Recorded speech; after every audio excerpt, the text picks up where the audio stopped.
ED, NDA और पीके के चक्रव्यूह में तेजस्वी यादव मनी लॉन्ड्रिंग मामले में फंसे तो आरजेडी का क्या होगा। बता दें, तेजस्वी यादव 17 अगस्त से बिहार जिलों के दौरे पर निकलने वाले हैं। यह अगले साल होने वाले विधानसभा चुनाव की तैयारियों को लेकर उनकी तैयारी का हिस्सा है। इस बीच लैंड फॉर जॉब मामले की पूरक चार्जशीट में तेजस्वी को आरोपी बनाए जाने के बाद आरजेडी की टेंशन बढ़ने लगी है, क्योंकि 13 अगस्त को ही राउज एवेन्यू कोर्ट में इसकी पहली सुनवाई हुई है। बता दें, आरजेडी नेता और बिहार के पूर्व डिप्टी सीएम तेजस्वी यादव चक्रव्यूह में फंसते दिख रहे हैं।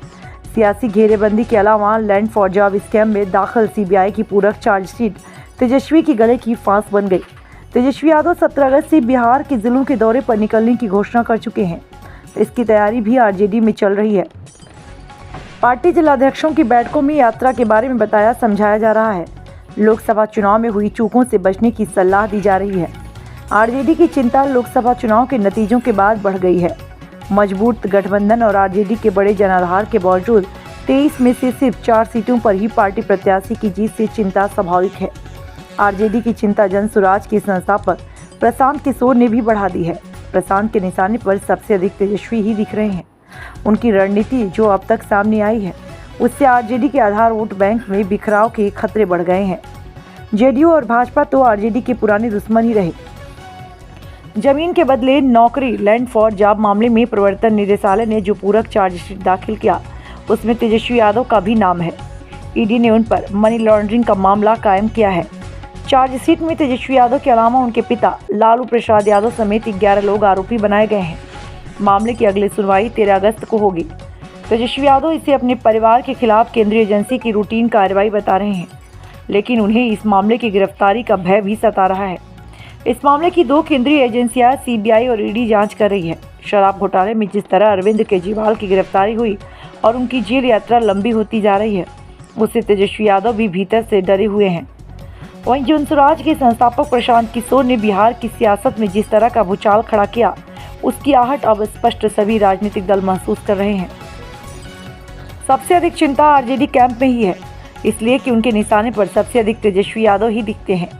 तेजस्वी की योग्यता और उनके परिवार के शासनकाल की नाकामियों को लेकर प्रशांत किशोर लोगों को न सिर्फ जागरूक करते रहे, बल्कि आरजेडी के आधार वोट में सेंध लगाने का पुख्ता इंतजाम भी कर चुके हैं।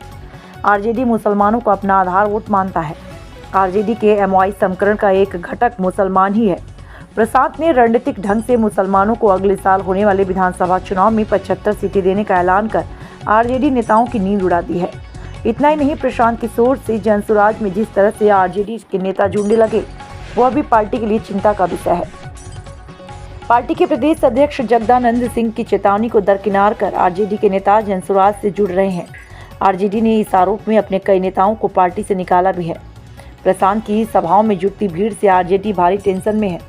वहीं एनडीए में शामिल भाजपा, जेडीयू, लोजपा और आरएलएम के नेता तो पहले से तेजस्वी के विरोध में खड़े हैं। भाजपा का नेता तो यहाँ तक कहने लगा है कि सीबीआई और ईडी से तेजस्वी का बचना मुश्किल है, उनका जेल जाना तय है। जेडीयू के राष्ट्रीय अध्यक्ष और बिहार के सीएम नीतीश कुमार ने लोकसभा चुनाव के दौरान जिस तरह के हमले तेजस्वी और उनके परिवार के खिलाफ किए, उससे स्पष्ट है कि जेडीयू तेजस्वी के प्रति किसी तरह की नरमी के मूड में नहीं है।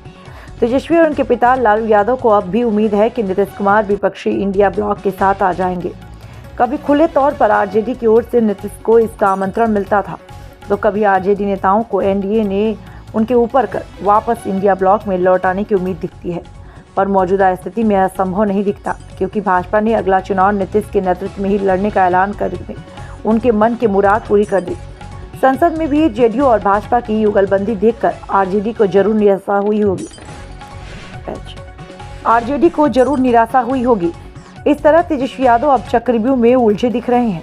इससे निकलने के विकल्पों पर आरजेडी में